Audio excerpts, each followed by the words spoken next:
Assalamualaikum warahmatullahi wabarakatuh.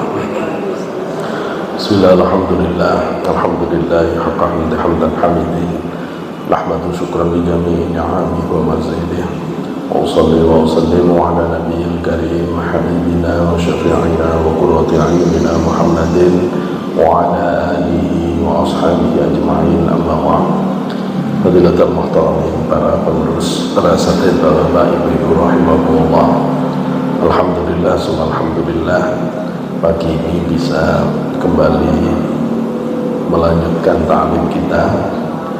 Bertepatan dengan 6 Dzulhijjah ini kita akan melihat latar spiritual historis atau latar ketasawufan dari ibadah haji, terutama membaca rahasia pertaubatan Nabi Adam dan pengorbanan dari Nabiullah Ibrahim.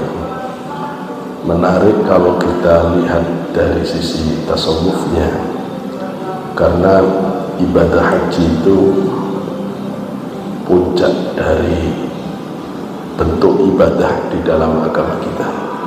Dia adalah rukun Islam yang terakhir. Yang menarik adalah karena di dalam haji itu ada pertobatan Nabi Adam dengan Arafahnya, tapi juga ada pengorbanan Nabiullah Ibrahim. Pengorbanan itu adalah pembuktian cinta.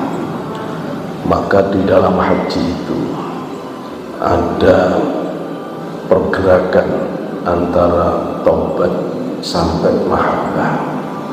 Taubat adalah makom terendah dalam pergerakan batin menuju kehadirat Allah, titik pangkal orang bergerak ruhanina menuju kehadirat Allah. Sedangkan mahabbah adalah puncaknya orang yang sudah sampai kehadirat Allah.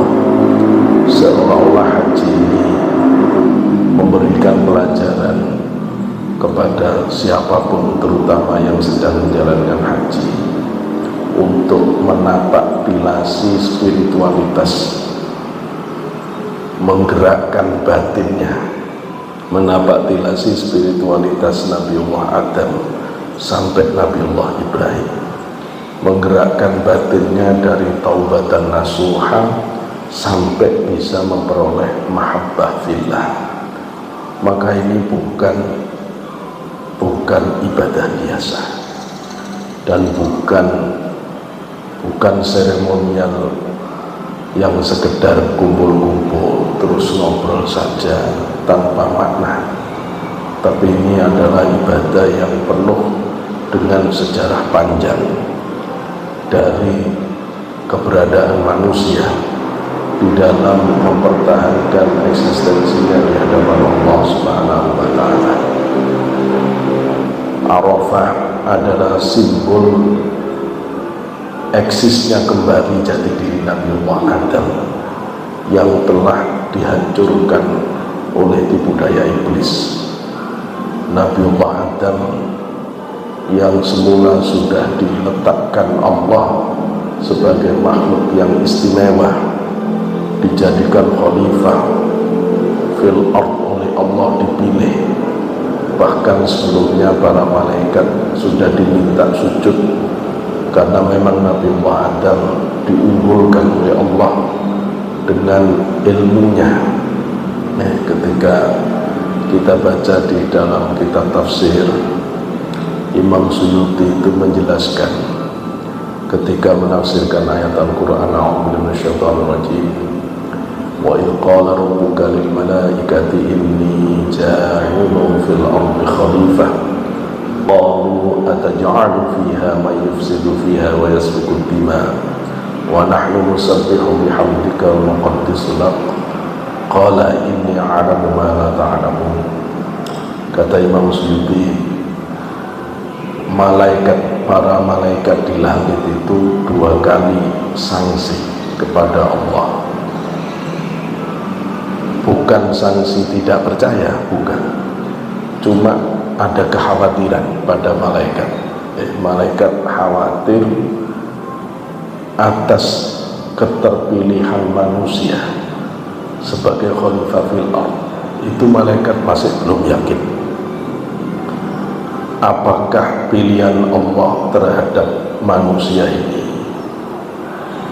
tidak berakibat buruk. Nah, itu yang membuat malaikat masih ragu.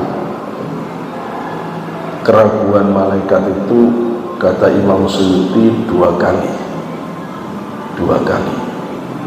Pertama saat kejadian Nabi Adam, yang kedua nanti saat zamannya Nabiullah Sulaiman. Saya mulai dari Nabi Sulaiman karena nanti fokus kita di Nabi Adam.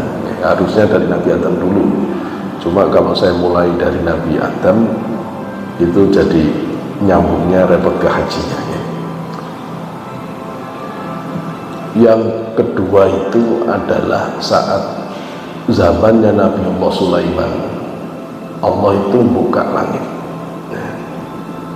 Buka langit kok kayaknya dari kedua balik satu. Dari Nabi Adam aja kalau gitu. Yang pertama itu dari Nabi Adam. Ketika Allah menciptakan, punya kehendak mau menciptakan Nabiullah Adam, Allah menyampaikan kepada para malaikat, inni ja'ilun fil ardi khalifah. Sesungguhnya aku, kok menggunakan kata ja'ilun, ya, Allah sudah pasti memang akan menciptakan khalifah. Khalifah itu artinya pengganti. Pengganti itu asisten. Asisten itu pasti dibekali lebih, ya. Tukang ngatur bumi. Itu Allah sudah mau menjadikan khalifah. Nah, pada saat Allah mau menjadikan khalifah yang bernama manusia ini, malaikat itu sempat menawarkan diri. Qalu ataj'alu fiha may yufsidu fiha wa yasfiku dima. Apa nanti itu tidak kamu jadikan makhluk yang kerjaannya cuma bertengkar saja, membuat kerusakan saja, dan cuma senang bunuh-bunuhan, mengalirkan darah. Kata Imam Suyuti, kenapa malaikat ini kok bisa membuat praduga bahwa nanti manusia akan bertengkar dan berbunuh-bunuhan? Dari mana dasarnya? Malaikat kan tidak boleh suudzon. Dari mana? Manusianya belum ada, dia kok tiba-tiba membuat prediksi begini. Apa yang melatar belakangi? Kata para mufassir, ini karena ada pengalaman makhluk sebelum manusia yang menempati bumi dan pekerjaannya bertengkar, bunuh-bunuhan. Itulah makhluk yang disebut Banul Jan, bangsa jin. Jadi bumi ini sebelum Nabi Adam diciptakan sudah ditempati jin. Makanya jangan bentrok sama jin. Nanti kalau jinnya diusir, kata jinnya, lebih lama aku tinggal di sini daripada kamu. Repot, repot. Tapi jin tetap kalah karena Allah sudah menggantikan posisinya yang ngelola bumi manusia. Karena yang ngelola bumi manusia, jin tidak bisa nolak, harus nurut. Kalau diusir ya harus mau, kalau disuruh pindah ya harus mau. Soalnya yang diminta oleh Allah ngatur dunia itu manusia. Dari pengalaman jin yang pernah bertempur, pernah berkelahi dan pernah terjadi perang besar antara bangsa jin hitam dan jin putih, yang waktu itu, ini flashback ini, ceritanya agak mundur dikit, ingat lagi. Waktu itu ada satu orang jin bukan orang, ada sesosok jin yang saking alimnya itu sampai oleh Allah dikasih derajat diserupakan malaikat. Ya ini nanti yang bakal jadi iblis. Jadi dulu sebelum adanya Nabi Adam, bumi ini ditempati bangsa jin. Bangsa jin yang paling alim, yang paling ahli ibadah, yang paling khusyuk, yang tidak pernah maksiat, ya ini yang nanti jadi iblis.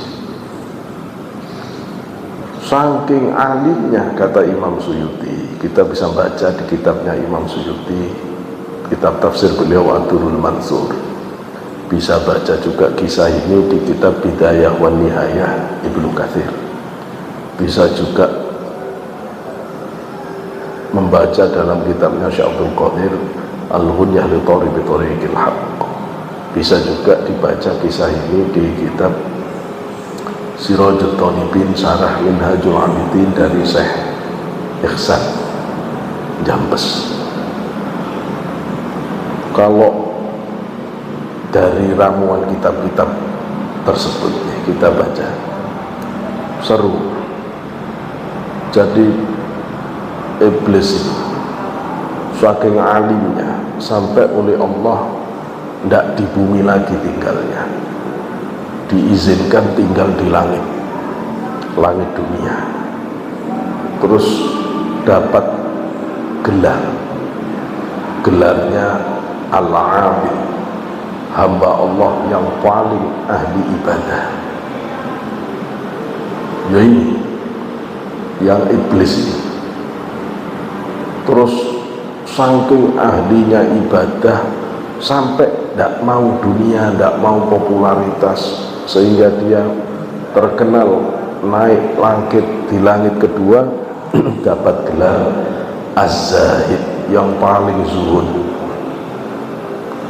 Naik lagi langit ketiga dapat gelar Al-Wali, Waliullah, jadi walinya Allah. Naik lagi langit keempat At-Taqi, yang paling takwa kepada Allah.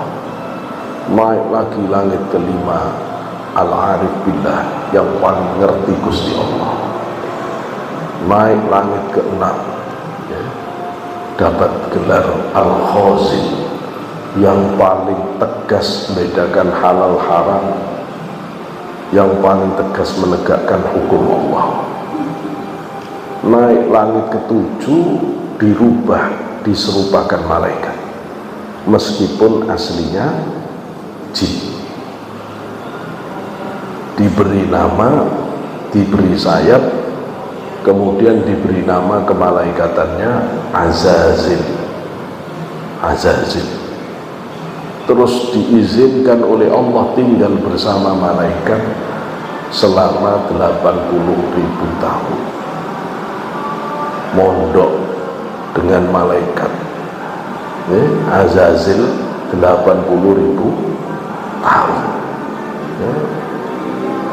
Saking alimnya sampai oleh Allah diangkat jadi pimpinannya malaikat, penasehatnya para malaikat selama 20.000 tahun. Diangkat lagi derajatnya, tinggal bersama malaikat khusus yang ada di Arsy, malaikat Karubiyun. Setelah itu diizinkan tawaf di Baitul Ma'mur. Jadi kata para ulama, kalau Ka'bah ditarik lurus sampai langit 7, Di atas langit 7 itu ada Ka'bah. Ka'bahnya para malaikat yang disebut dengan Baitul Ma'mur. Yang waktu Rasulullah Haji Isra Mi'raj, Rasulullah melihat Nabi Allah Ibrahim menyandar ke Ka'bah itu di Baitul Ma'mur. Malaikatnya Allah cuma diizinkan seumur hidup bisa tawaf 1 kali di Baitul Ma'mur. Tidak ada yang bisa tawaf 2 kali di situ. 1 kali jatahnya. Setelah itu sudah iblis tawaf di situ, Azazil tadi tawaf di situ selama 14.000 tahun. Nah, kalau jenengan pikirkan, kalau melihat ibadahnya, melihat pangkat yang sudah diterima, apalagi sudah ketemu, tidak cuma kasyaf melihat malaikat loh Bu, sudah tinggal bersama malaikat, bahkan pernah jadi pimpinannya para malaikat. Kebayang tidak kalau nanti dilaknat Allah? Coba kebayang tidak kalau iblis yang tidak pernah maksiat sedikit pun ini, tidak pernah zina, tidak pernah bunuh, tidak pernah nyuri, tidak pernah ketinggalan sholat, sudah tidak ada buruknya, tapi nanti dilaknat. Apa ini yang salah di iblis? Kok sampai begini? Ini yang membuat para aulia, para ulama mengatakan banyak sholat, banyak puasa, banyak wirid, banyak hafal Quran belum jaminan selamat. Kalau hatinya tidak benar. Tidak usah kaget dengan orang yang rajin ibadah, wajib ngafalin Quran. Nanti dulu, iblis lebih dari itu. Iblis lebih dari itu. Kata Mbak Yai saya, Mbak Sitik, di kitab Nailul Amani, 800.000 tahun iblis itu ibadah, tidak pernah berdosa ke Allah.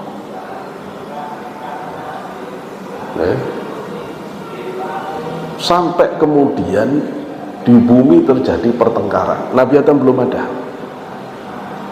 Bentrok antara jin hitam sama jin putih. Perang, jin hitam menang, jin putihnya kalah. Raja jin putih namanya Abdul Aziz terbunuh, jin mati. Meskipun usianya bisa ribuan tahun, tapi jin mati. Yang tidak mati itu setan iblis, mati. Allah kemudian mengirim bantuan para malaikat dan Azazil. Azazil sakti, Pak. Azazil canggih. Maka terjadi perlawanan, kalah jin hitam, diringkus jin-jin hitam itu, dibuang ke samudra. Kalau di kitab-kitab itu ada penjelasan dibuang ke daerah yang banyak pulau-pulaunya, sehingga ada yang ngomong jangan-jangan jin dedengkot-dedengkotnya jin hitam itu dibuang ya di daerah Indonesia ini. Sehingga kemudian ini susah menjelaskannya, ya. Akhirnya para wali ngejar ke sini untuk diobrak-abrik secara, yaitu ada benernya, ya. Nanti yang pertama kali datang Syekh Subakir untuk menundukkan supaya tidak bikin ulah. Dan nanti diantara pimpinan bangsa jin itu yang sudah Islam dan tunduk kepada para wali songo itu, yang paling topnya itu yang disebut dengan Semar. Ada Gogok Antoko dan lain-lain, itu semuanya tokoh-tokoh jin. Ya sampai percaya boleh, nggak percaya ya boleh, bukan hadis. Bukan hadis, bukan ini, cuma begitu kisahnya orang-orang yang cerita tentang itu persoalan masa lalu di Jawa ini. Tapi kalau yang tadi dijelaskan, ini Ibnu Katsir yang menjelaskan, Imam Suyuti menjelaskan, beliau-beliau ini adalah ulama yang sangat hebat dalam persoalan hadis tafsir. Beliau mengatakan bahwa terjadi perang.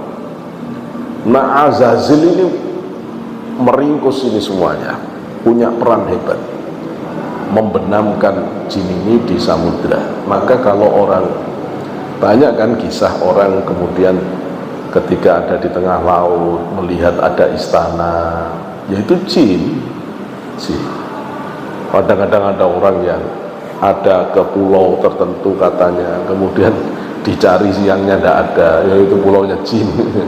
Yaitu bangsa jinnya memang ada, jangan tidak percaya, ya memang ada. Dulu sudah dibuang ke laut-laut itu memang, terus juga dibuang ke hutan-hutan, memang dibuang ke hutan-hutan. Makanya kalau orang masuk hutan, ya dibaca doa itu, ya jangan putus hati itu, terus kepada Allah, terus bersolawat. Ya memang kita ini ya tidak sendirian di dunia ini, ada makhluk lain.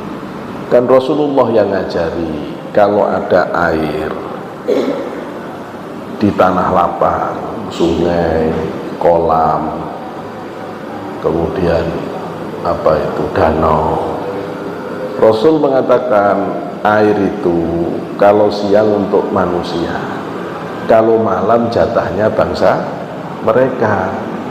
Loh, kalau tidak terpaksa, jangan malam-malam terus main air, itu masalah ya. Ya kalau terpaksa ya baca doanya ya, supaya tidak keganggu dan seterusnya. Prestasi besar ini membuat Allah memberi kepercayaan sementara. Iblis dijadikan penguasa sementara bumi langit. Pas iblis menguasai sementara bumi langit, Allah baru menyatakan ke malaikat mau buat khalifah fil ardh. Nah, maka ketika Allah menyampaikan mau buat makhluk baru, malaikat menyangkal, ragu, jangan-jangan nanti bunuh-bunuhan. Allah jawab, aku lebih tahu, inni a'lamu ma la ta'lamun. Aku tahu yang kamu tidak tahu, aku tahu. Tidak usah ngajari Gusti Allah. Ya, tapi jenengan perhatikan betapa serunya Allah itu ya, betapa sabarnya Allah, masih mau ngajak ngomong malaikat yang sebenarnya omongannya malaikat itu tidak penting banget untuk Allah. Apa gunanya? Udah gitu malaikat berani nanya lagi. Jangan-jangan malah protes kan, bahasa anak-anak sekarang berani menyangkal ya.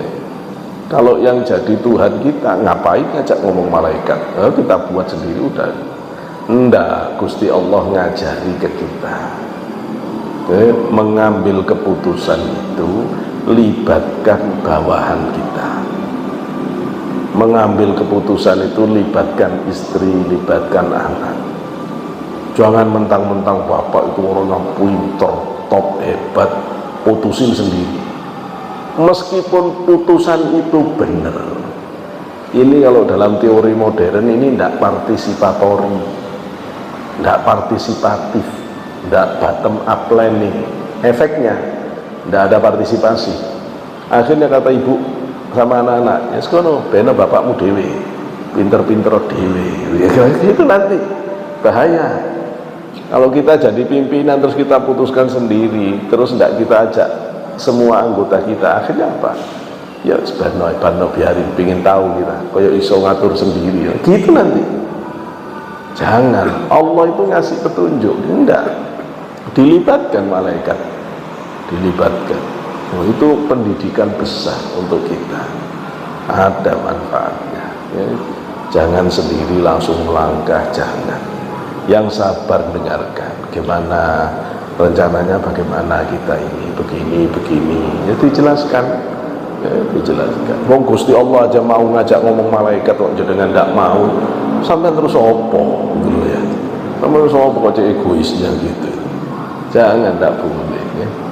Terus ajak ngobrol di keluarga itu, mau memutuskan apa saja ajak ngomong istri itu, ajak ngomong anak-anak itu, gimana besok ini mau lebaran masak apa, Jangan terus ibu, apa jera aku, yang ngerti masak itu aku, bapak tinggal makan gitu Pak. Loh, jangan gitu.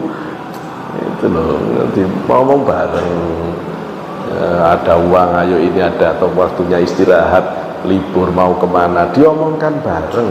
Meskipun usulnya anak-anak itu enggak mutu, ya enggak apa-apa, biar aja dia ngomong. Nanti kita kritisi, ini loh, kalau kamu ke tempat ini nak, sholatnya repot di situ itu.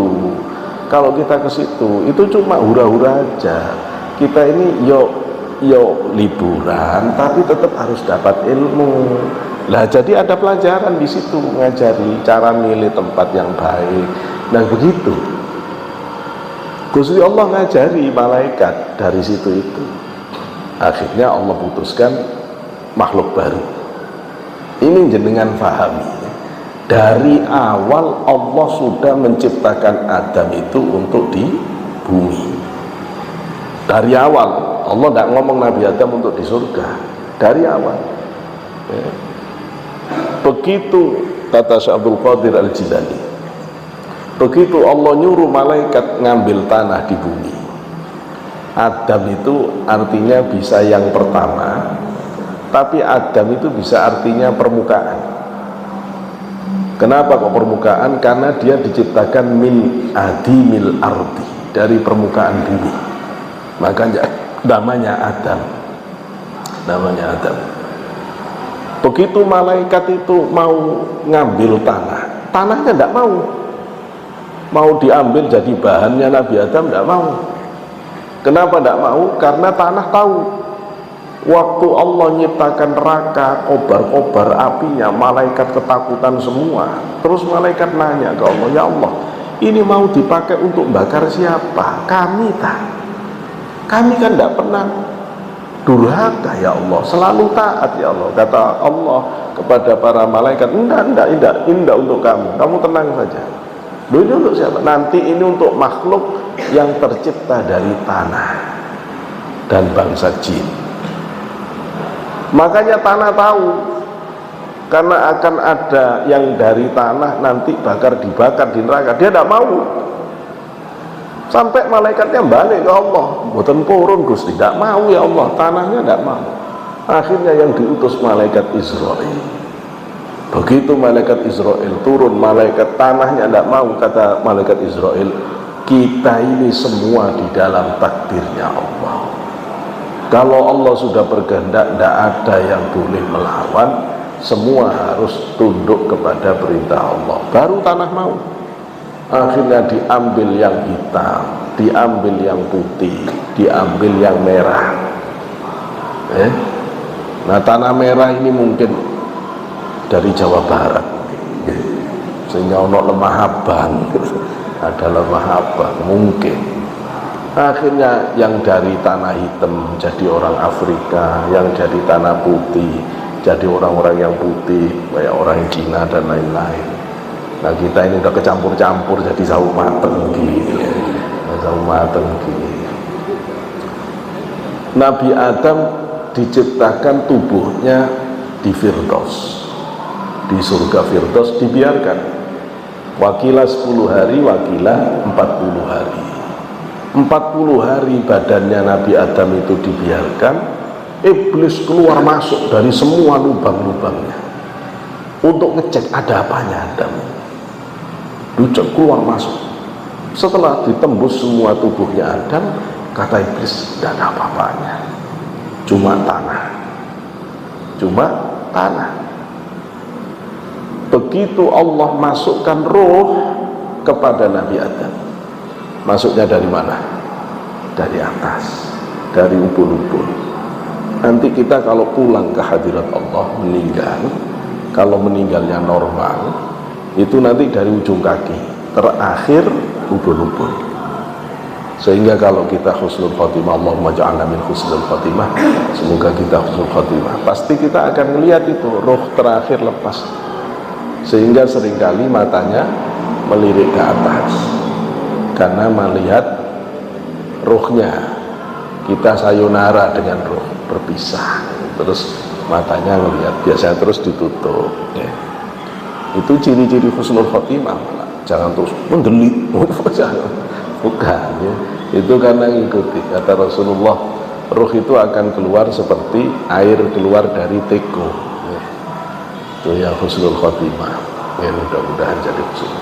Nabi Adam masuk ruhnya sampai ke mata, kelihatan surga.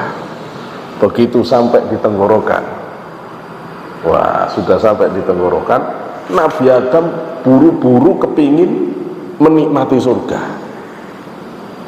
Terus oleh Allah diingatkan, begitu masuk Nabi Adam wahid masih. Terus disuruh oleh Allah baca Alhamdulillah. Maka tahmid itu pertama kali pelajaran yang diterima Nabi Adam. Begitu sampai di tenggorokan, Nabi Adam mau jalan. Oleh Allah diingatkan, nanti dulu Adam, ruhnya belum sempurna masuk ke seluruh tubuh, belum bisa bergerak badannya, ya. Karena itu Allah menyebut di Quran, manusia itu diciptakan min ajal, dalam keterburu-buruan. Maksudnya, kalau jenengan tidak ngerti kisah ini, baca Quran bingung. Kok Allah menciptakan manusia itu dalam terburu-buru, ini maksudnya apa? Apa bapak sama ibunya waktu buat itu buru-buru? Bukan, bukan. Yang dimaksud terburu-buru itu Nabi Adam. Waktu roh masuk belum sempurna, sudah buru-buru ingin menikmati surga, ya. Maka kemudian setelah sempurna, Nabi Adam jalan di surga, Gusti Allah tidak tega sendirian, maka dibuatkan pasangannya Ibu Hawa, ya. Ini ceritanya katanya min il Aisyah, dari tulang rusuk kiri, wallahu a'lam, ya. Pokoknya dari bagian mana saya nggak tahu, yang penting terus jadi Ibu Hawa, jadi Ibu Hawa.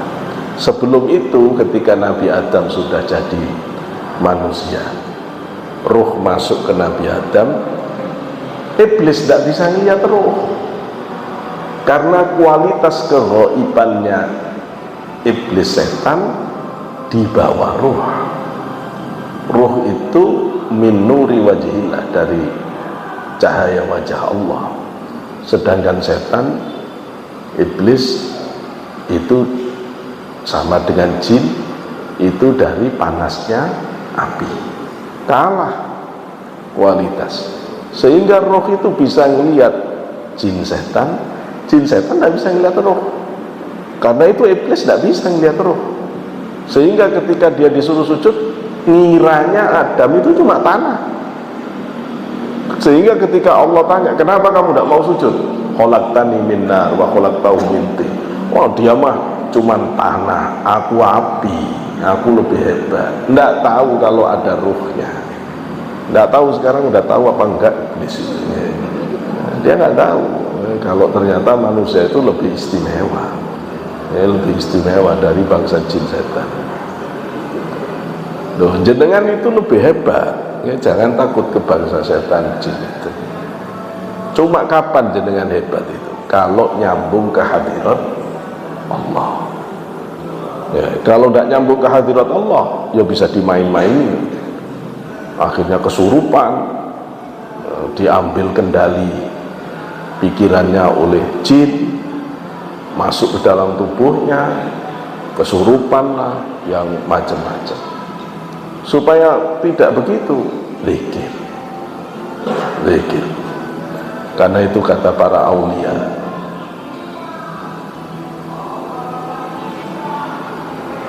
man idza tamakkana adzikru, kalau zikir orang itu sudah tamakun, sudah meresap ke batinnya, itu kalau ada setan berani mendekat dia, ya tasarruf, setannya akan kesurupan.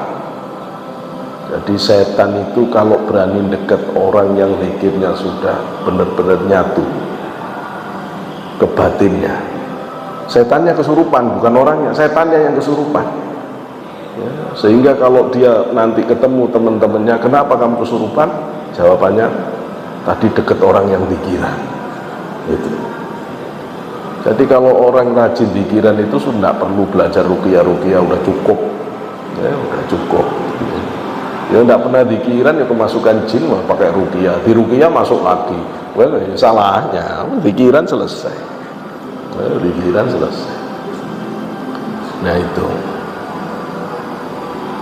Maka ketika Nabiullah Adam sudah diciptakan Allah di surga, iblis sombong tidak mau sujud. Nah ini hancurnya reputasi iblis yang semula sangat hebat ibadahnya. Itu kenapa ya?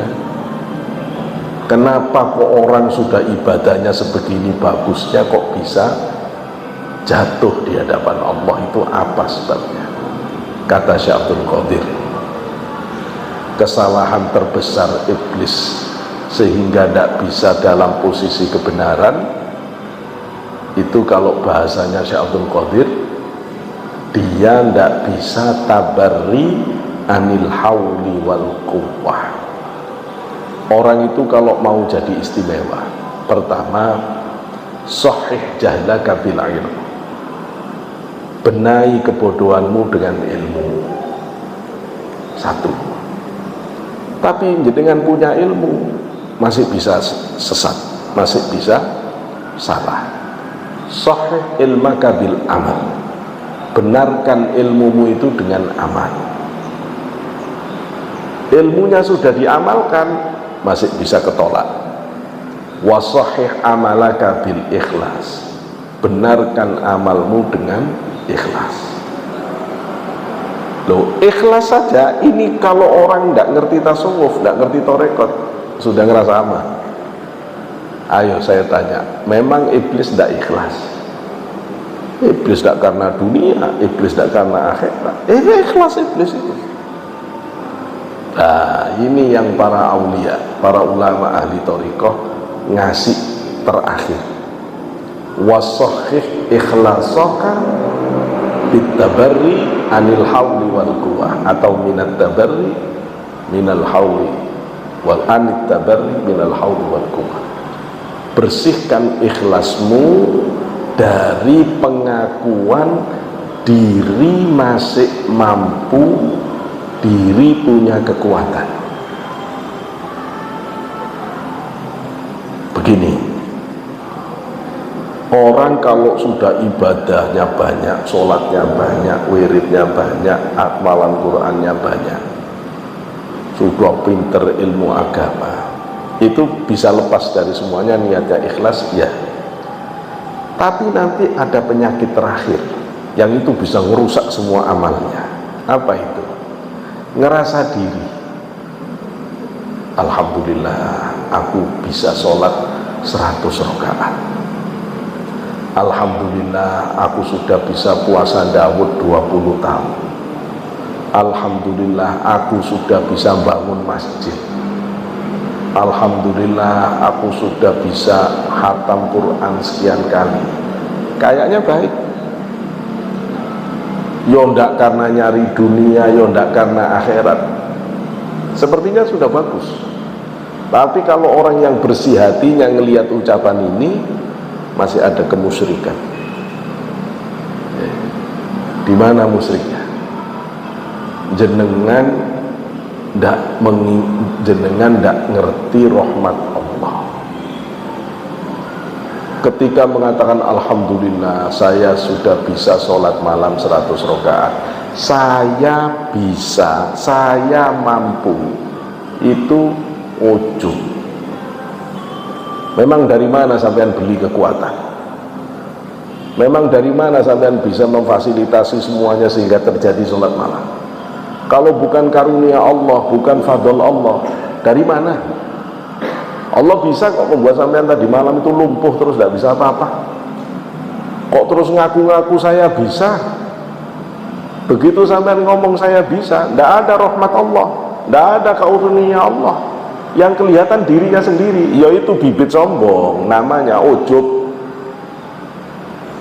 Akhirnya kalau tidak ada saya tidak bangun masjid ini. Loh kan? Itu kalau diteruskan. Kalau ini diteruskan, akhirnya Tidak ada orang kayak saya di sini. Apa orang di sini jelek semuanya? Yang ahli ibadah saya. Ya, sombong. Lo iblis kena ini, Pak. Iblis kena penyakit ini. Sudah bagus semuanya, tapi kemudian dilihat ibadahnya itu oleh iblis. Aku udah ratusan tahun ibadah, aku udah ini, aku lebih hebat daripada Adam.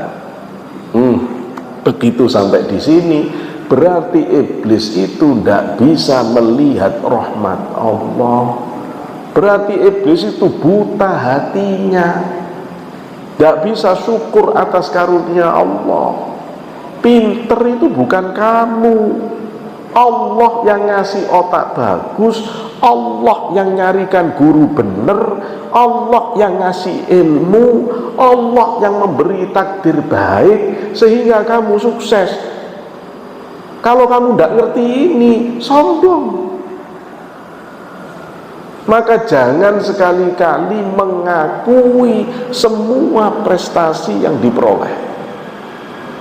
Jangan sekali-kali berani mengakui semua ibadah yang dilakukan. Sekali Bapak Ibu akui, ujub, jelek sudah, kotor hatinya. Silahkan banyak puasa, silahkan banyak zikir, silahkan banyak hafal Quran, silahkan banyak sedekah, silahkan banyak berbuat baik. Tapi jangan dicatat, jangan diakui, jangan diingat-ingat, jangan disetatuskan. Karena itu pintu setan semua. Nanti pasti bangga diri sampean kalau itu dipakai. Kalau sudah bangga diri, ujub. Kalau sudah ujub, sombong. Kalau sudah sombong, ditolak oleh Allah. La yadkhulal jannata man kana fi qalbihi mithqala dzarratin min kibrin. Kata Rasulullah, tidak akan masuk surga orang yang ada di dalam hatinya kesombongan meskipun cuma sebiji atom. Ayo, tidak mau ngaji toreko tasawuf, tidak ngerti penyakit ini. Udah ibadah ribuan tahun ternyata ditolak oleh Allah. Besok baru bingung. Lu tahu gitu? Tahu gitu. Ya, tahu gitu. Ya, belajar yang benar. Caranya, kata Pak Syekh Abdul Qadir Al-Jilani, jangan dilihat. Jangan dilihat, kembalikan ke Allah. Setelah jenengan sholat 100 rakaat, alhamdulillah ya Allah, saya kok diberi kuat ibadah 100 rakaat. Kalau bukan karuniamu, tidak mungkin aku bisa begini.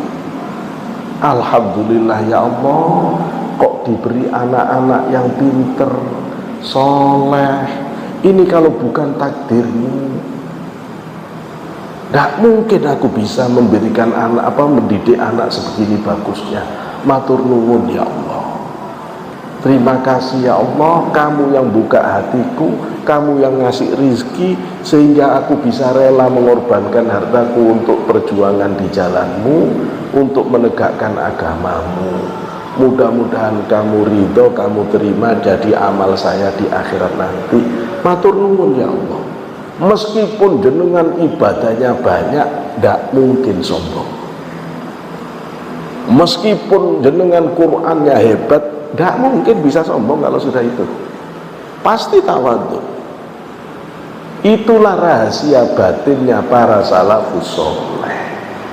Meskipun Imam Ahmad bin Hanbal sehari semalam sholat sunnahnya 300 rakaat, ketika dia ngampung ke masjid mau tidur diusir, tidak sombong, tidak mengatakan aku kiai, udah diusir ya wes nurut, jangan tidur di dalam, di emperan, di emperan diusir lagi, jangan di sini, ya sudah pindah di pelataran masjid, masih diusir, didorong-dorong, sana keluar, jangan di sini kamu.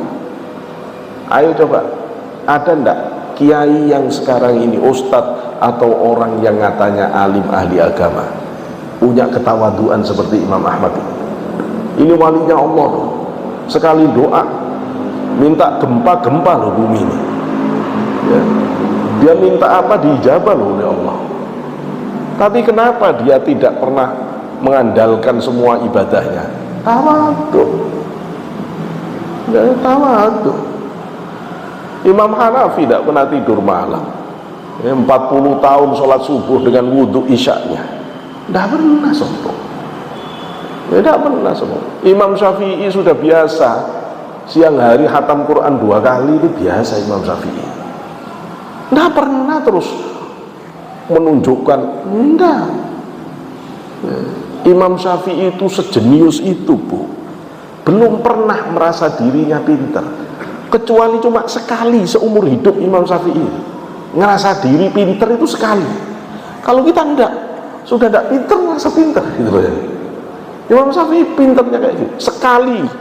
Sekalinya dia ngerasa pintar, langsung dihukum oleh Allah.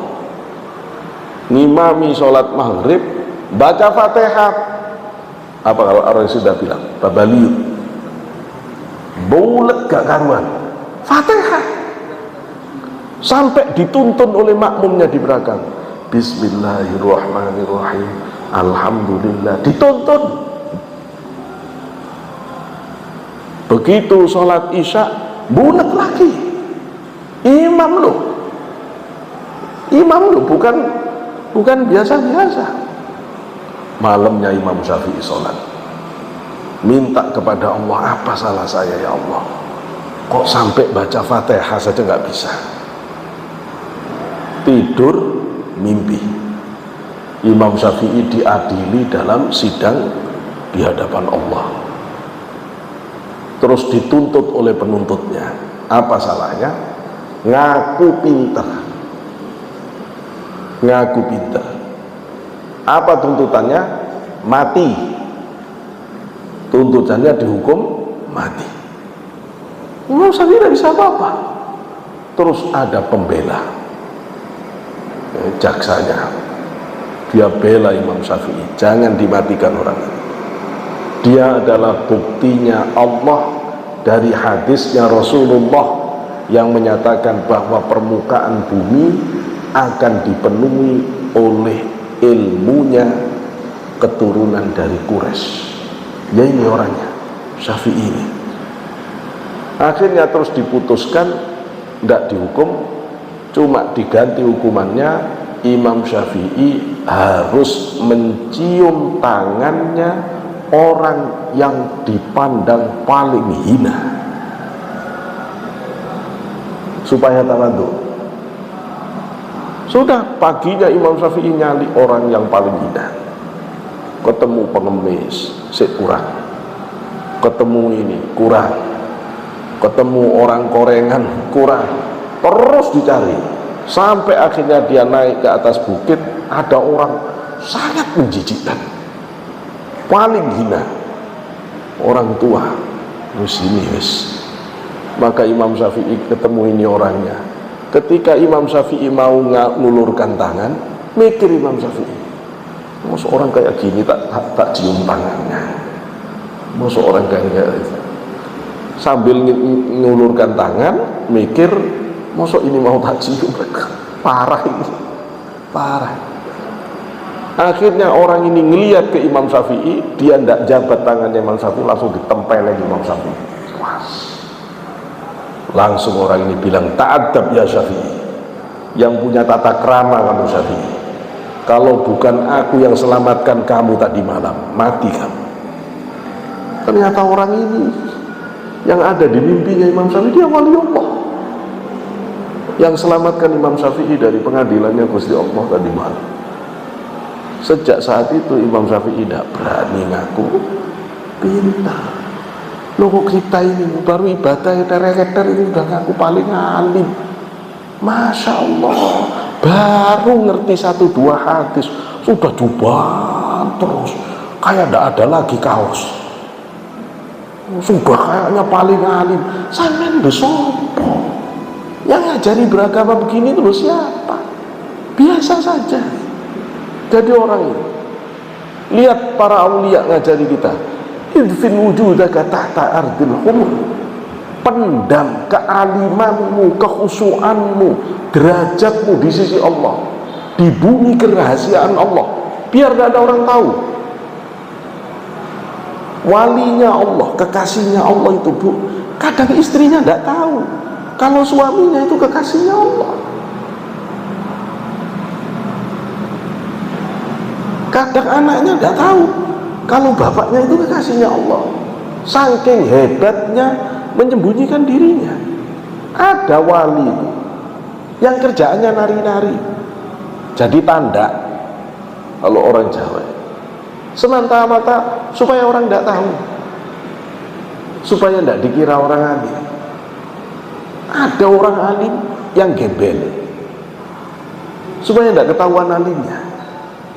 Nurul kita mosok terus baru sedikit aja, Masya Allah, hati-hati. Ibadah ini harus kita selamatkan, tidak usah ditunjuk-tunjukkan ke orang ya, kecuali kalau ibadah wajib iya, tapi jangan, tidak usah. Ini tidak usah. Kalau ditanya, Bu, sudah berapa lama puasa Senin Kamis? Baru kemarin. Dah, nggak usah ditanya, kayaknya sudah 15 tahun. Ibu ngomong sudah 15 tahun itu nafsu ketarik, Bu. Ketarik, sudah langsung aku lo rusak. Wes, tidak usah dijawab. Udah mulai kapan ikut dikiran toreko, dah tahu sudah, pokoknya dulu dah. Wes, gak usah dijawab. Orang itu nanya itu cuma mau merusak. Nanti kalau sudah ibu jawab sudah 10 tahun, keren ya ibu. Aduh, tambah rusak semua nanti. Wes, tambah rusak semua. Itu loh ya, nggak usah, sudah nggak usah, biar sudah, biar ini jadi ibadah kita, sedekah kita, kebaikan kita, biar ini jadi rahasia kita dan Allah, biar pahalanya tambah sempurna, biar ibu tambah bagus derajatnya di sisi Allah. Kita tidak nyari apa-apa di hadapan manusia kecuali semata-mata ridho Allah. Loh begitu, iblis tidak bisa di situ. Nah itu saja cacatnya iblis itu di situ, sehingga akhirnya dia sombong. Allah tidak mau. Ini soalnya penting saya jelaskan, karena kalau jenengan tidak ngerti ini terus nganggep Gusti Allah tidak adil. Kasihan loh iblis, udah ibadah 800 tahun loh, mosok Gusti Allah itu kejemnya, cuma sombong gitu tok ae sudah tidak diterima ibadahnya seumur hidup. Loh, sampai tidak paham. Sampai tidak paham bab ruhani. Ini ada urusan serius. Orang kalau sombong, Bu, dia itu jangankan mau melihat Allah, melihat temennya tidak bisa. Yang dia lihat dirinya sendiri. Aku tidak ngerti orang lain. Orang sombong itu tidak ngerti orang lain, tidak bisa menerima pendapatnya orang lain. Ruwet. Maka orang sombong terhijab sempurna oleh dirinya sendiri, sehingga dia tidak bisa mau ma'rifatullah. Ya nggak mungkin. Nah ini iblis terus jengkel ke Nabi Adam. Gimana caranya Nabi Adam ini jatuh dari surga? Ditipulah Nabi Adam. Ditipu Nabi Adam, ngakunya iblis itu lanasihun amin. Aku ini lanasihun amin, aku ini penasehatmu yang terpercaya. Nabi Adam tidak pernah lihat iblis dalam bentuk itu di surga, sehingga Nabi Adam tidak tahu kalau itu iblis. Terus Nabi Adam masuk dengan tipu daya yang selalu dipikir Nabi Adam. Nabi Adam sadar kalau dia harus turun ke dunia. Yang dipikir Nabi Adam itu gimana caranya supaya tinggal di surga lebih lama. Akhirnya oleh iblis ini yang dimainkan. Adam, sebenarnya kamu itu dilarang makan buah ini bukan karena apa-apa. Soalnya kalau kamu sampai makan buah ini, abadi kamu di surga, tidak jadi turun ke dunia. Loh, dibalik begini, setan kan tukang balik. Yang diharamkan malah disuruh. Allah mengharamkan nutup aurat, setan nyuruh buka, itu loh. Allah mengharamkan judi, setan nyuruh judi. Ya, kerjanya setan begitu, balik-balik gitu. Maka Nabi Adam terus diberitahu begitu, tidak peduli. Ibu Hawa bingung, kalau urusan diskon-diskon ini kan perempuan lebih seru. Ibu Hawa bingung, jangan-jangan betul ya, kan kita ini cuma sementara di Firdaus. Akhirnya Ibu Hawa makan. Begitu Ibu Hawa makan, Allah belum menurunkan azab.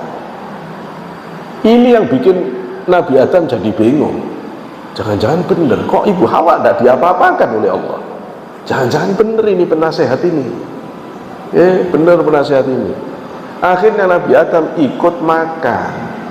Nah ini jenengan ngerti, Nabi Adam itu secara hakikat tidak bisa disebut berdosa secara hakikat, walaupun secara dohirnya Allah menyebut dosa. Secara hakikat tidak dosa. Dosa itu niat melanggar aturan Allah, satu. Dosa itu yang kedua, nuruti nafsu yang kepingin, itu dosa. Kalau orang melanggar tapi tidak kepingin, namanya salah, gitu loh ya, namanya salah. Misalnya bapak malam-malam tidak tahu, biasanya istrinya yang disitu, terus dicium saja, tahunya orang lain, ya tidak dosa, cuma salah pak, gitu loh, cuma salah, gitu loh ya, tidak dosa itu, cuma salah. Nah itu bedanya. Nabi Adam tidak kepingin makan buah khuldi kok. Nabi Adam tidak kepingin melanggar aturannya Allah kok, cuma ditipu. Tapi ya tetap wong Nabi Adam itu nabi, ya gak boleh begitu itu. Kira-kira kalau Nabi Adam itu sodik, insya Allah dimaafkan oleh Allah. Atasnya sodik kan gitu. Cuma karena ini nabi gak boleh, tetap oleh Allah diturunkan Nabi Adam di India, Sri Lanka. Ibu Hawa diturunkan di Jeddah. Setan iblis dengan hewan yang dipakai untuk nipu Nabi. Iblis itu sudah diusir dari surga. Dia masuk ke surga itu, dia masuk ke mulutnya hewan surga, kemudian ke bawah masuk lagi akhirnya. Hewannya diusir juga, diturunkan di Irak. Iblis itu turun pertama kali di Irak sama hewan itu. Nabi Adam nangis, kata Syekh Abdul Qadir, sampai 6 hari nangis. Nangis hari ke-6, hari ke-7 oleh Allah ditegur. Untuk apa kamu nangis Adam? Nah iya ya Allah, saya sudah tinggal di surga sebegitu indahnya, turun ke dunia ini, kok saya jadi sengsara, repot semuanya dan lain-lain. Allah marah. Kata Allah, Adam, siapa yang tidak kecewa? Kamu saya ciptakan dari kekuasaanku sendiri. Kamu saya tinggikan derajatnya dari semua makhlukku. Saya muliakan dari semua para malaikat. Bahkan seluruh malaikat tak suruh sujud ke kamu. Kamu saya suruh izinkan makan apa saja, nikmati apa saja di surga, kecuali cuma satu saja tidak saya bolehkan. Kok kamu melanggar? Siapa yang tidak kecewa ngelihat orang kayak kamu itu? Nangis Nabi Adam. Terus Gusti Allah sumpah, fawa'izzati wa jalali lau muliatil ardu lau muliatil ardu rijalan kullahum mithlan ya'buduni al-laila wan nahara wa la yaftaruna tarfata 'ainin summa innahum 'asuni la anzaltuhum manazilal 'asi. Allah marah. Seandainya muka bumi ini dipenuhi orang-orang alim, rajin ibadah, khusyuk, senantiasa ibadah siang malam, tidak pernah putus ibadah, tidak pernah maksiat sekejap mata pun, tapi kok tiba-tiba berani maksiat orang itu, pasti aku jatuhkan orang itu ke derajat kaum pendosa. Nangis Nabi Adam. Nangis itu bertahun-tahun, sampai air mata Nabi Adam yang jatuh ke tanah itu, kata Syekh Abdul Qadir, jadi bunga-bunga yang indah. Malaikat Jibril tidak tega, terus turun malaikat Jibril, kamu ke Mekah sana, tawaf kamu ke Ka'bah. Ka'bah pertama dibangun oleh para malaikat, tawaf sambil berdoa, Rabbana dzalamna anfusana wa illam taghfir lana wa tarhamna lanakunanna minal khasirin. Ya Allah, kami telah mendolimi diri kami ya Allah, kalau kamu tidak mau ngampuni ya Allah, besok di akhirat saya termasuk orang yang paling menyesal. Maka kemudian dia belum diampuni oleh Allah. Akhirnya Nabi Adam sampai di satu tempat, di situ ketemu Ibu Hawa. Di tempat itulah Nabi Adam menyadari kesalahannya. Nah ini Syekh Abdul Wahab Asy'arani, beliau mengatakan kisah Nabi Adam yang diceritakan Allah dalam Al-Quran ini memberitahu kita tentang syarat atau rukunnya tobat. Kenapa Nabi Adam tidak diterima tobatnya meskipun sudah nangis-nangis? Karena baru satu rukun yang kena, an-nadam, menyesal. Nabi Adam sudah nyesel, sudah nangis-nangis, tapi Nabi Adam belum menyadari. Ya, ada anak bawa motor bapaknya nabrak, nangis nyesal, tapi sadar enggak, besok lagi. Itu belum sadar. Tobat itu tidak cukup menyesal, harus ada sadar. Nah ketika di Arafah, di tempat yang sekarang terkenal Arafah itu Nabi Adam baru sadar, menyadari, mengerti kesalahannya, sadar, ngerti, tahu. Bahasa Arabnya Arafah. Karena itu tempat itu terus dinamai Arafah, sehingga kemudian diterima tobatnya Nabi Adam. Setelah diterima tobatnya, terus Nabi Adam nyuwun, minta ke Gusti Allah, ya Allah, saya sudah pernah ditipu setan, saya tinggal di daerah ini, tolong dilindungi. Maka Allah buat pagar malaikat di tanah itu sehingga setan tidak bisa masuk, sehingga tanah itu disebut tanah haram.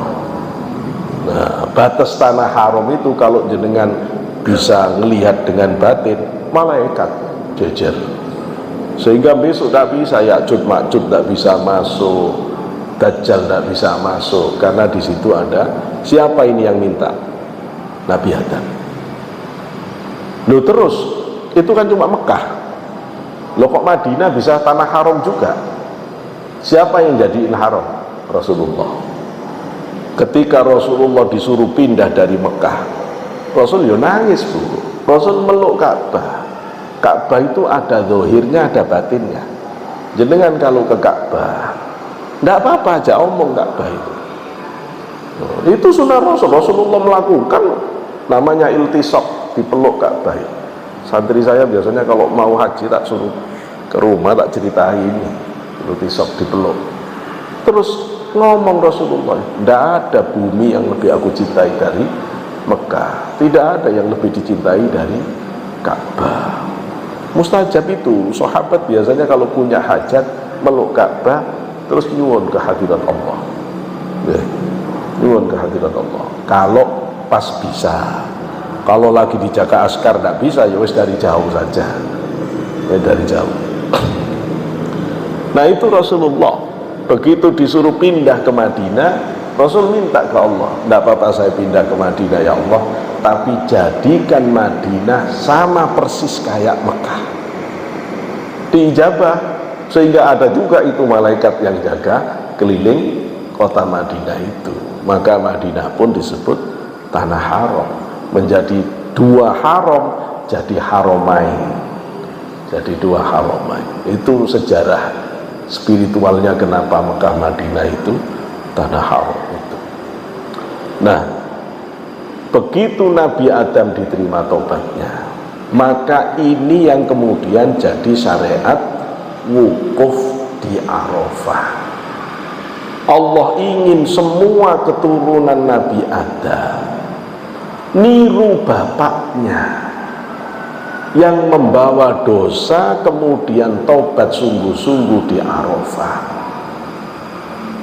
Mudah-mudahan panjenengan semuanya kebagian haji, karena memang ada jenis dosa yang tidak diampuni kecuali orang harus ke Arafah. Tidak tahu tapi jenis dosa yang mana.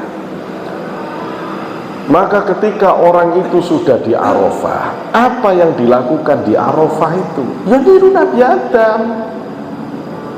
Kalau orang tidak ngerti kisah ini, terus dia haji, terus diam di Arafah, itu tingak-tinguk. Ngapain di sini? Mulai baca zuhur, nunggu matahari terbit, ngobrol saja.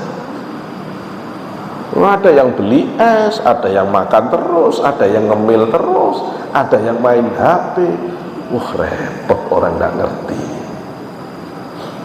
Itu kesempatan emas untuk mentobati semua dosa kita, mulai sejak kita itu nyusahin ibu di dalam rahim sampai detik terakhir di tempat itu. Jenengan nangis, nyesal yang sungguh-sungguh ke Allah. Itu. Maka mestinya orang yang di Arafah itu taubatan nasuha, memutus semua jenis kesalahan dosa yang pernah dia lakukan. Ya Allah, mulai sekarang saya tidak lagi maksiat, saya tidak lagi berdosa. Harus begitu. Di Arafah orang harus niat membuang semua sifat buruknya. Ya Allah, saya dulu pemarah, ya Allah, saya niat mulai sekarang saya mau belajar sabar, ya Allah. Saya ini kikir, ya Allah, mulai sekarang saya mau belajar dermawan, ya Allah. Saya ini orangnya males, ya Allah, mulai sekarang saya mau jadi orang rajin, ya Allah. Bapak bisa bayangin apa efek haji kalau orang benar-benar melakukan itu di Arafah. Begitu dia di Arafah, dia buang semua sifat buruknya. Begitu di Arafah, dia putus masa lalu yang hitam. Begitu di Arafah, dia lucuti semua sifat-sifat buruknya. Dia menjadi pribadi baru dengan komitmen kebaikan. Dia siap dengan menjadi duta kebaikan, kebenaran.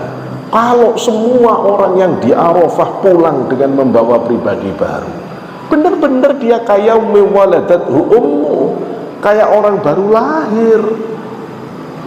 Kebayang Pak, kalau orang begini kita bisa cek.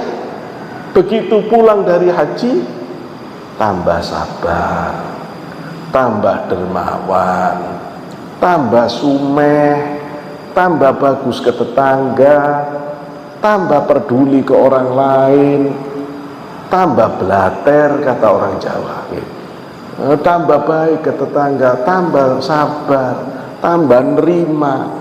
Ini ciri hajinya mabrur. Loh, orang pulang haji malah tambah sombong, tambah susah nyapa tetangga, tambah repot diajak ngomong. Walah, mardun, ketolak itu hajinya, ketolak. Loh, kita disuruh barengi oleh Rasulullah, barengi, temani orang yang sedang haji di Arafah. Maksudnya nemani. Ya karena di sana sudah Arafah Pak, berarti kita harus puasa. Ya kalau pas bareng tanggalnya yo, tapi kalau enggak yo enggak perlu. Nemani itu nemani tobatnya, sampean itu ikut tobat, niat tobat kepada Allah. Urusan puasa Arafahnya kapan? Ya tergantung keputusan matlaknya. Ketentuan ibadah itu masing-masing wilayah ada ketentuannya sendiri-sendiri. Wadah yang tidak ngerti itu. Yo kalau sudah di sana itu Arafah, berarti kita ini sudah harus puasa Pak. Antara Mekah ke sini itu jauh, mataharinya beda, bulannya beda. Tidak bisa kita berhukum yang sama. Kalau sampean ngotot begitu, yo jangan Arafah tok yang ikut, sholat subuh juga ikut, sholat isya juga ikut. Ya jadi nanti sampean sholat subuhnya jam berapa? Nggak tahu, jam 10 apa jam 11 baru sholat subuh. Di sana baru subuh. Itu lucu orang mikir begitu. Itu enggak, masing-masing kita ini punya hukum sendiri. Lagian kata para malaikat, kamu buru-buru sih, nanti giliranmu nanti gitu. Ada waktunya gitu. Nah itu. Nah yang kedua itu latar belakang Arafah. Yang kedua itu kisah Nabi Ibrahim menyembelih Ismail. Nah, kenapa Nabi Ibrahim itu disuruh nyembelih Ismail? Ini ada 3 analisis. Analisisnya antropolog muslim, ini ilmuwan, mengatakan begini. Ini cara Allah membatalkan syariat yang kotor dalam agama-agama selain agama tauhid, agama Islam Nabi Ibrahim. pada saat itu umum berlaku pengorbanan manusia pada dewa sebagai penebusan, dan Allah ingin membatalkan itu dengan cara Ibrahim disuruh mengorbankan anaknya tapi nanti dibatali, sekaligus menjadi penegas tidak adanya pengorbanan manusia untuk dewa atau Tuhan. Itu kalau analisisnya para antropolog. Yang kedua, tinjauannya begini, ini kenapa sampai Allah nyuruh Nabi Ibrahim nyembelih Ismail? Karena Nabi Ibrahim pernah kelepasan ucap. Nabi tidak boleh, tetap dituntut ngomongnya. Waktu Nabi Ibrahim belum punya anak, Nabi Ibrahim kan terkenal sangat dermawan orangnya. Beliau itu punya onta yang sangat banyak habis untuk sedekah. Nabi Ibrahim sangat dermawan. Kedermawanan Nabi Ibrahim itu kalau mau makan tidak pernah langsung ambil piring kalau zaman sekarang, ambil nasi, ambil makanan terus dimakan, tidak pernah. Nabi Ibrahim kalau mau makan itu jalan dulu nyari orang yang bisa diajak makan. Tidak bisa makan sendiri kecuali nyari teman makan, saking dermawannya. Jadi biasanya Nabi Ibrahim itu jalan 2 mil, kalau tidak ketemu orang baru dia balik makan sendiri. Kalau kita enggak, kalau mau makan nunggu tamu pulang dulu baru makan. Kikirnya, cek kikirnya. Wah, ada teman itu makan, mestinya udah waktunya makan. Temennya memang nunggu diajak makan, tidak makan, nunggu pulangnya. Begitu temennya pulang baru makan. Masya Allah, cek kikirnya, cek kikirnya. Nabi Ibrahim tidak dermawan. Begitu Nabi Ibrahim dipuji-puji oleh orang-orang dengan kedermawanannya, Nabi Ibrahim kelepasan ngomong, jangankan onta, anak juga kalau disuruh korbankan tak korbankan. Belum punya anak, orang itu kalau lagi belum ngomongnya enak. Enak. Masjid ini kalau saya yang jadi pimpinan, bos begini, alah ngomong gampang. Kalau saya yang jadi gubernur nanti, kalau saya yang jadi presiden nanti tak rubah semuanya. Seorang ngomong tinggal lidah tak bertulang, gampang. Saya lihat itu mahasiswa yang demo, kayak apa, kayak paling adil, paling rapi. Giliran jadi pejabat, wasawaun alaihim, tidak beda. Ngomong mah gampang pak, itu loh ya. Lalu Nabi Ibrahim kena. Begitu punya anak ditagih oleh Allah, kamu udah pernah janji, ya apa ini anakmu.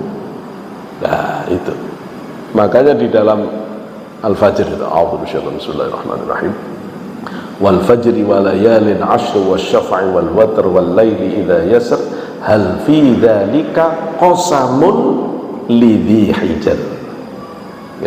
Pada malam-malam 10 itu Allah mengatakan, adakah kamu tidak mengetahui bahwa pada 10 Dzulhijjah itu pernah ada qasam, sumpahnya orang Dzi Hijr. Dzi Hijr itu keren, kalau punya anak namanya Dzi Hijr. Saya udah tua, terus gak punya anak lagi. Kalau punya anak Dzi Hijr itu artinya brilian, jenius. Ini jenius. Nabi Ibrahim itu dipuji Allah karena saking pinternya. Dzi Hijr. Cuma Nabi Ibrahim yang diberi pengakuan jenius oleh Allah itu, Dzi Hijr. Nabi Ibrahim dipuji gitu, punya sumpah. Maka karena dia sudah pernah janji, ditagih. Itu analisis kedua. Analisis ketiga ini dari Syekh Abdul Qadir. Ini analisis yang insya Allah paling disenangi ibu-ibu. Apa kata Syekh Abdul Qadir begini, Nabi Ibrahim itu keganggu cintanya kepada Allah oleh hadirnya Nabi Ismail. Nabi itu tidak boleh cintanya terbagi. Allah paling cemburu. Allah itu maha cemburu. Karena itu dosa terbesar itu adalah menduakan Allah. Ya. Musyrik itu kan menduakan Allah. Kenapa? Ketika Rasulullah itu dilapori seorang sahabat, dia mengatakan, Rasul, istriku itu yadul lamis. Yadul lamis itu siapa aja yang ngajak jabat tangan dijabat. Ya. Untuk kelas sahabat aneh, kok gampang nyentuh. Kata Rasulullah, ya ceraikan aja istri begitu itu. Terus kata sahabat, aku sayang Rasul, tapi aku sayang. Kalau sayang kamu didik, dia harus tahu batas. Tidak bisa, orangnya susah diatur Rasul. Dia memang gampang nyentuh orang lain. Kata Rasulullah, kalau begitu ya ceraikan. Tidak bisa, saya sayang Rasul. Kalau sayang didik. Tidak bisa, kata Rasul, kamu itu ruwet memang, kata Rasulullah. Dari semua sahabatku yang paling cemburuan ya memang kamu, kata Rasulullah. Tapi aku lebih pencemburu dari kamu, dan Allah lebih cemburu dari aku. Loh gitu. Ya, maka Nabi Ibrahim kena ini. Kata Syekh Abdul Qadir, ketika melihat putranya Ismail tumbuh menjadi orang yang soleh. Kalau Nabi Ibrahim bukan Nabi, Bu, ya gak masalah. Seneng melihat anak soleh, cinta ke anak, cinta ke istri, tidak apa-apa. Untuk Nabi tidak boleh. Cinta ke istri itu dalam rangka mencintai Allah, cinta ke anak dalam rangka mencintai Allah. Itu batasnya tidak boleh lebih. Dan Nabi Ibrahim itu agak offset sedikit. Akhirnya ditantang oleh Allah, cinta anakmu atau cinta aku? Buktinya, kurbankan anakmu kalau benar cinta aku. Oh itu. Maka kata Syekh Abdul Qadir di dalam kitab Bunyah, pas Nabi Ibrahim mau nyembelih Nabi Ismail, Nabi Ibrahim itu matur ke Allah, ya Allah, kalau boleh saya mohon, seandainya anakku harus mati, aku ridho, aku rela. Cuma kalau bisa jangan tanganku sendiri yang nyembelih. Kau bisa bayangin? Bayangin tok, Pak, nggak akan kejadian. Bayangin tok. Dapat perintah dari Allah harus nyembelih anak sendiri. Ayo, bisa lumpuh kita, bisa lumpuh kita, nggak akan kuat Bapak. Jalan menuju tempat penyembelihannya aja udah nggak kuat kita, apalagi harus ngangkat pedang di bawah anak kita, nggak akan kuat. Kalau dadanya bukan baja bener, nggak akan kuat. Nah, saya aja mau ninggal istri dulu waktu di Aceh, saya mau ke, nggak kuat, terus nggak tegang nanti dia gimana, macam-macam kita itu, gitu loh ya. Loh, Nabi itu lebih penyayang dari saya, Pak, gitu loh. Bukan terus dia nggak punya perasaan, oh enggak, Nabi lebih sempurna rasa sayangnya, tapi kan ketegasannya juga lebih sempurna. Maka kata, dilaporkan oleh malaikat kepada Allah, ya Allah, Nabi Ibrahim kok ngomong begini. Kata Allah, beritahu Ibrahim harus dengan tangannya sendiri. Terus malaikat nanya, kenapa kok harus dengan tangannya Ibrahim sendiri, ya Allah? Loh, ini yang ibu pasti setuju. Allah beritahu malaikat Jibril agar Ibrahim tahu sakitnya cinta yang diduakan. Nggak setuju kan, Bu? Gitu Pak. Agar Ibrahim tahu sakitnya cinta yang diduakan, harus tangannya sendiri. Akhirnya terus Nabi Ibrahim, ia terpaksa menunaikan. Tapi yuk gak mungkin Allah itu terus membuat syariat bunuh anak itu, yuk gak mungkin. Yuk ini ujian untuk melihat keseriusan saja. Begitu Nabi Ibrahim melaksanakan, diganti domba. Jadilah syariat kurban udhiyah, maka namanya Idul Adha atau Idul Kurban.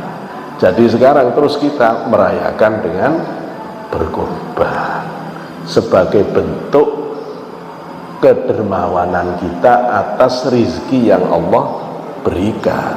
Sehingga Rasulullah mengatakan, Di dalam hadis riwayat Ibnu Majah dan Imam Ahmad sanadnya hasan, man kana lahu sa'atun falam yudhi fala yuqarribanna musallana. Siapa yang diberi keluasan rizki oleh Allah kok tidak mau kurban, tidak usah deket-deket masjid, tidak usah deket-deket musola. Jangankan mau sholat, deket aja oleh Rasulullah dilarang. Oh, sampean kikir ngapain ke masjid? Oh, sampean kikir ngapain ke musola? Nah, kalau punya uang nggak mau kurban, nggak usah deket-deket, kata Rasulullah. Sehingga Imam Hanafi melihat ini seru, ini perintah kurban. Kalau sampai Rasulullah ngancam orang yang punya uang cukup luas rizkinya, nggak mau korban, nggak boleh deket masjid aja, nggak boleh. Ini tidak bisa kalau tidak wajib ini ya, sehingga terus Imam Hanafi mengatakan hukum kurban wajib bagi orang yang tidak dalam perjalanan setiap tahun. Wah, itu Imam Hanafi paling berat ya, paling berat ya. Hati-hati jangan ikut fatwanya, penjelasannya salah satu ustadz yang biasanya kalau musim gini viral, korban itu salah orang Indonesia, mestinya cukup satu keluarga satu kambing. Dia ustadz ahli Quran, syekh ini ahli Quran, tapi beliau bukan ahli hadis, beliau bukan ahli fikih. Urusan begini ini harus masuk ke fikih. Kalau orang baru baca satu hadis terus menetapkan hukum, kemungkinan salahnya masih besar. Itu loh ya, kemungkinan salahnya masih besar. Dia nyalah-nyalahkan ulama Indonesia. Ulama Indonesia benar, yang kita praktekkan ini benar, praktekkan benar. Memang dia tidak pernah baca hadis yang riwayat Imam Muslim sahih, yang hadis badanah, yang ketika sahabat tanya ke Rasulullah, Rasul, onta itu untuk berapa orang? Kata Rasulullah 7. Kalau domba untuk 1 orang. Jelas kok Rasulullah ngomong, kok bisa 1 kambing untuk 1 keluarga? Karena pakai hadis yang di situ memang Rasulullah setiap tahun korban 2 domba, 1 untuk keluarganya, 1 untuk umatnya. Terus hadis ini dikatakan, loh ini buktinya untuk keluarga cukup 1 domba. Kalau mau tak ikuti logika saya ini, berarti untuk umatnya cukup 1 domba. Kalau begitu, kalau Idul Kurban sak dunia ini cukup 1 domba, cukup 1 domba sembelih. Wes masjid sepi semua. Ayo ikutin aja saya begini nih, ruwet kita. Loh, enggak, itu kalimatnya Rasul tidak mengatakan hadhihi min ahli baiti. Saya baca hadisnya, Rasul tidak mengatakan hadhihi min ummati, tidak begitu. Kalimatnya hadhihi minni li ahli baiti, hadhihi minni li ummati. Kalimatnya itu tidak mengatakan ini dari keluargaku, bismillah ya Allah ini dari umatku, tidak begitu Rasulullah. Kalimatnya itu kalau di bahasa Indonesia kan Rasulullah mengatakan ini dari aku untuk keluargaku, ini dari aku untuk umatku. Kalau orang jeli, ini 1. Ketika mengatakan ini dari aku, berarti ini korbanku, pahalanya untuk umatku, gitu loh. Ini korbanku, pahalanya untuk keluargaku. Tetap 1. Kok tiba-tiba 1 untuk 1 keluarga, sampai merubah hukum? Mana penjelasannya? Tidak ada, gitu loh ya. Lo begini ini hati-hati, tidak hati-hati. Saya ini kalau sudah mau ngomong hukum, yang buka kita fikih, Pak. Saya baca al-fiqh wa adillatu fikih-fikih madhab Syafi'i, mahal ya apa ya, dibuka, dibaca dulu. Tidak berani ngomong. Kalau mau ngomong tafsir, yang buka tafsir. Tidak boleh kemudian baru tahu 1 terus ngomong hukum. Nanti dulu, bahaya nanti, bahaya nanti. Memang ada pendapat berikutnya. Contoh pendapat Imam Syafi'i. Kita banyaknya Syafi'iyah. Kalau orang ikuti Imam Hanafi, tiap tahun harus kurban, tiap tahun harus kurban. Sebagian orang-orang Muhammadiyah ikut Imam Hanafi, wajib kurban tiap tahun, nggak boleh ndak, wajib hukumnya. Imam Syafi'i mengatakan ndak sampai wajib, kata Imam Syafi'i. Kenapa ndak wajib? Ada hadis lain yang mungkin hadis ini ndak sampai ke Imam Hanafi. Hadis itu Rasulullah mengatakan ada 3 hal yang aku wajib, umatku sunnah. 1, sholat witir. Sholat witir itu Rasulullah wajib, kita sunnah. 2, puasa 10 Muharram, Rasulullah wajib, kita sunnah. 3, kurban, Rasulullah wajib, kita sunnah. Karena ada hadis ini tidak bisa diwajibkan. Cuma kata Imam Syafi'i, ini kalau sunnah biasa ya enggak, tapi kalau wajib ya enggak. Maka kemudian dibuat hukum yang sedikit di bawah wajib tapi di atas sunnah, namanya sunnah muakkadah. Kita biasa nyebut sunnah muakkad, sunnah yang dikuatkan, sunnah yang mepet wajib. Nah itu sunnah mepet. Nah terus Imam Syafi'i menyatakan sunnah muakkad ini berlaku bagi tiap orang yang mampu seumur hidup sekali. Loh ini Imam Syafi'i, seumur hidup sekali sunnah muakkadnya. Kalau semua keluarga sudah semuanya, misalnya ada anak 4, bapak ibu 6, sudah semuanya, tahun lalu sudah kurban sapi, lebih 1 malah pak, satunya kasih siapa? Kasih ibunya, terserah lah. Sudah, semuanya sudah. Tahun ini bagaimana? Kata Imam Syafi'i, seandainya keluarga ini mengeluarkan 1 domba saja, sudah cukup menggugurkan kesunahan keluarga itu. Loh gini, kalau mau menjelaskan benar itu, jelaskan yang benar. Jangan langsung 1 keluarga 1 domba. Nanti dulu gimana itu ceritanya. Jangan langsung begitu. Tapi ini tetap Pak, kalau yang mengeluarkan ya tetap hukumnya 1 orang tetap. Korbannya tidak terus 1 domba ini untuk semua, tidak begitu ya, tetap 1. Misalnya ini bapaknya yang korban, besok ya tetap begitu, tetap namanya 1. Tidak bisa dinamai rame-rame. Itu namanya rokok. Kalau rame-rame itu tidak begitu. Nah makanya kemudian jangan keliru.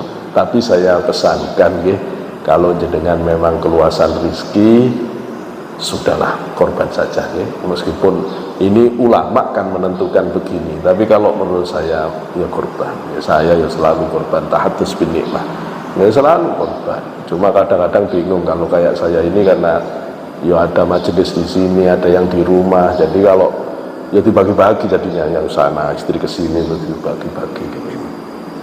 Tapi kalau jenengan punya korban, tapi kalau enggak ya jangan, enggak usah maksa ya. Wong ini kalau mampu, kalau luas, ada uangnya Pak, tapi anak mau kuliah Pak, SPY sudah usah sana itu kuliahkan, itu lebih utama gitu ya. Jadi jenengan bisa menimbang itu saya kira latar kita penjelasan tentang ibadah haji dan Idul Kurban. Mudah-mudahan panjenengan bisa memasuki Idul Kurban dan haji ini dengan background sejarah dan spiritualnya sehingga lebih bermakna. Kita tutup bersama, mudah-mudahan apa yang kita kaji ini dijadikan Allah ilmu yang manfaat, senantiasa semuanya diparingi kesehatan, keluasan rezeki, keamanan, kedamaian, sehingga bisa menunaikan ibadah kurban, bisa menunaikan semua syariat Allah dengan sebaik-baiknya, syariat Rasulullah dengan sebaik-baiknya. Ala hadhihi wa kulliyatis sahih wa la hadratin Nabi sallallahu alaihi wasallam. Al-Fatihah. Bismillahirrahmanirrahim. Alhamdulillahirabbil alamin. Alhamdulillah fi ni'matika fi mazida ya rabbana lakal hamdu kama yanbaghi li jalalikal karim wa 'azimi sultanika. Allahumma shalli ala sayyidina Muhammad fil awwal wal akhirin wa salli ala sayyidina Muhammad fi kulli waqtin wa hin. وصلى الله على سيدنا محمد في المالين الأعلى إلى يوم الدين وصلى الله على سيدنا محمد وعلى سيدنا محمد والحمد لله رب العالمين. اللهم انفعنا بما علمتنا وعلمنا لم ينفعنا واهدنا حسنا وزدنا علما نافعا وعملا متقبلا ورزقا حلالا طيبا مباركا وصحح جسدنا وسلمنا يا الله من كل بلاء ومصيبة وسوء القدر والأمراض والأسقام يا الله. ربنا آتنا في الدنيا حسنة وفي الآخرة حسنة وقنا عذاب النار. سبحان ربك رب العزة عما يصفون وسلام على المرسلين والحمد لله رب العالمين. وأخيرا بالله التوفيق والهداية والرضا والعناية والعفو منكم. السلام عليكم ورحمة الله وبركاته.